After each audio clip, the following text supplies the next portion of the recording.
प्रयोग कर कर देखिएगा। अभी तो नवरात्रि चल रही है, नवरात्रे में जब 5वां दिन नवरात्रे का रहे, चैत्री नवरात्रे का 5वां दिन रहे, और मान लो कि आपके घर में किसी बच्चे की, लड़के की या लड़की का या मंगल विवाह नहीं हो रहा हो या शादी नहीं हो रही हो, या उस लड़के लड़की के लिए बहुत प्रयास कर लिया आपने और उसकी शादी हो ही नहीं रही, अथक प्रयास आपने कर लिया और उसका मंगल विवाह नहीं हो रहा, तो ये देवी भागवत में स्पष्ट कहा गया, देवी भागवत में वर्णन किया गया है, देवी भागवत में वर्णित किया गया। और देवी भागवत में कहा गया कि आम का जो पत्ते होते हैं, आम का जो पत्ता होता है, आम का जो पल्लव होता है, उस आम के पत्ते पर हल्दी और सिंदूर,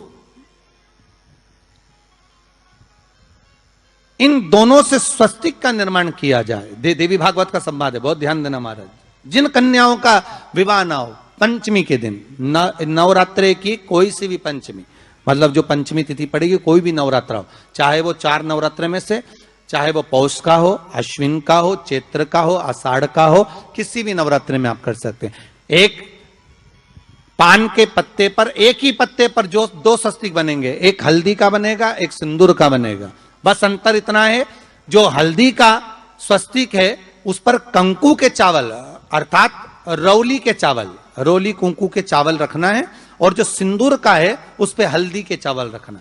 इतना रखकर जिस लड़का लड़की का विवाह नहीं होता उसकी हथेली पर रखकर उसका नाम और गोत्र बोलकर महाराज उसको ले जाकर नीम के पेड़ के नीचे उसको रख दिया जाता है।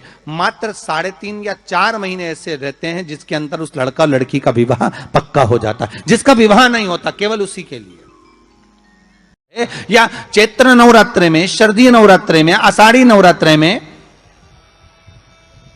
आदिक पौष नवरात्रे में हम शंकर की, हम जगत जननी जगदम्बा की जब स्थापना करते हैं, या हम नूतन घर का प्रवेश करते हैं, या गणेश जी की स्थापना करते हैं, या कोई दुकान को प्रवेश करते हैं, या कोई शुभ कार्य करने के लिए अग्रण्य होते हैं, तो हम कलश की स्थापना क्यों करते हैं? आज शिव महापुराण में शुरुआत में अपन शिव और पार्वती की यही संवाद को लेकर चलते।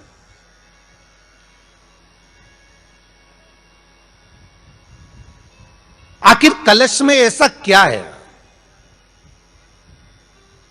कलश के अंदर आखिर ऐसा क्या विराजमान है कि 33 कोटि देवता उस कलश के अंदर आकर बैठ जाते हैं महाराज?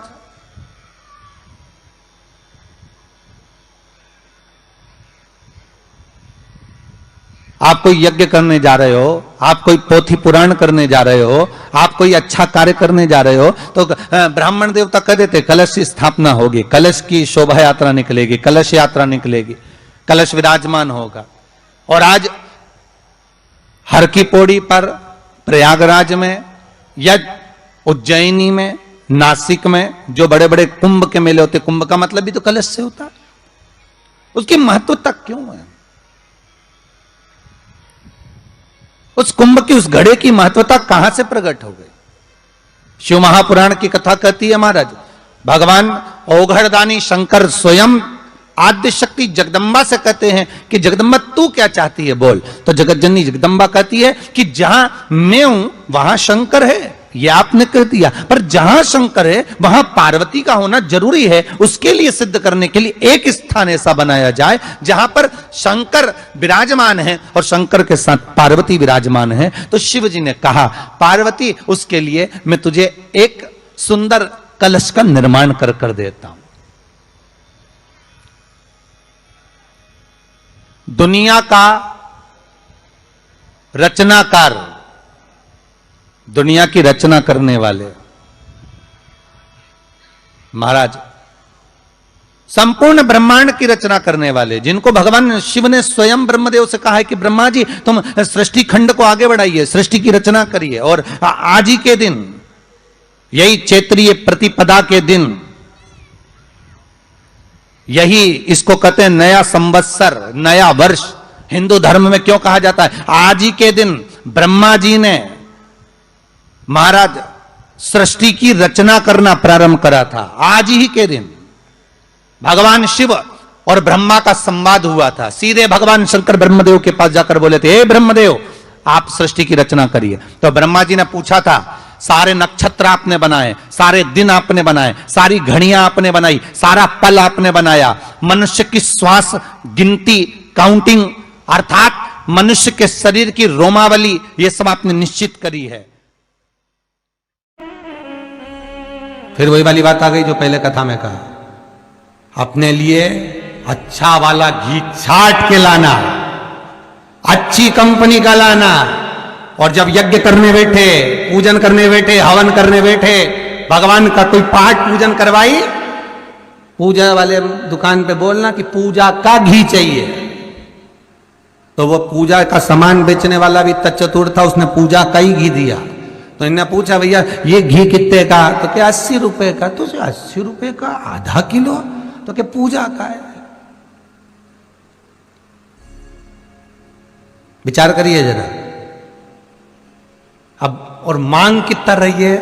बस बेटा सीए में पास हो जाए भगवान, इसीलिए मैंने पूजन कराई। अब भगवान बोल रहा 80 रुपया का घी हमको लगा रही चूना,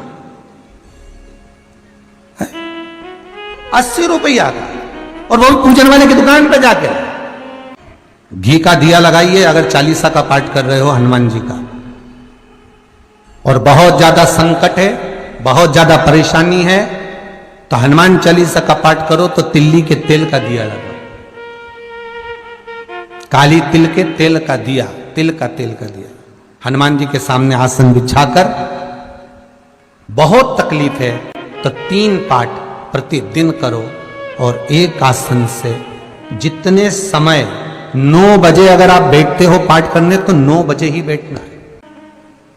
अरे हमारे सीहोर में घड़ी पूजा की दुकान है, हम अब कई परिचित हैं, उनके यहाँ चले जाते हैं। हमने पूछा क्यों रे तुम्हारे तो सारा अगरबत्ती रखी, धूप बत्ती रखी, दिया बत्ती रखी, सारी रखी, ये घी का पैकेट भी रखा, उसमें नाम भी लिखा है, ये काय का घी असली है भगवान की? अरे गुरु जी कोई असली है? बस घी है, उसमें लिखा है शुद्ध घी। तो मैंने कहा शुद्ध घी तो लिखा है, पर ये कितने का है? 65 रुपए का डब्बा है। हमने कितने किलो का? आधा किलो का। हमने कहा वाह, काय के लिए होता है क्या? लोग लेके जाते हैं हवन पूजन के लिए। हमने भी सोचा वाह रे विश्वनाथ वाह, क्या किए? एक बंगला बना दो भोलेनाथ। क्या किए? सर्विस लग जाए भोलेनाथ, फिर के बहू को छोरा हो जाए भोलेनाथ।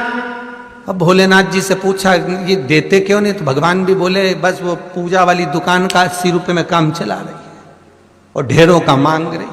अब बताओ, तुम सोचो कि भगवान क्यों प्रसन्न नहीं हो रहा। मेरा निवेदन केवल इतना सा है, तुम भगवान को लाखों का मत दो, करोड़ों का मत दो। भगवान कभी आकर नहीं बोलेगा कि मुझे करोड़ों का रुपया देना। भगवान कभी आकर नहीं बोलता कि मुझे लाखों का धन देना। भगवान कभी आकर नहीं कहता कि मुझे आभूषण देना। भगवान कभी आकर नहीं कहता कि मुझे वस्त्र देना। भगवान केवल एक बात कहता है कि तुम अपना दिल देना, अपना मन देना, चित्तवृत्ति देना। तुम अपना मन तो दो।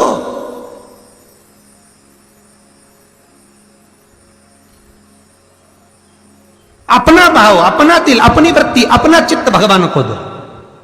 पर महाराज वही तो नहीं दे पाते। दिक्कत तो वही है ना, सबसे बड़ी बात, तकलीफ तो यही। नमस्तुभ्यं दर्शकों, हर हर महादेव। नवरात्रि के पंचमी तिथि के दिन आप यह स्वास्तिक का उपाय जरूर करें। आपके घर में जो भी बच्चे हैं, बच्चियां हैं जिनकी शादी में दिक्कतें आ रही हैं, तो आप इस उपाय को करें, आपकी मनोकामना पूरी होगी।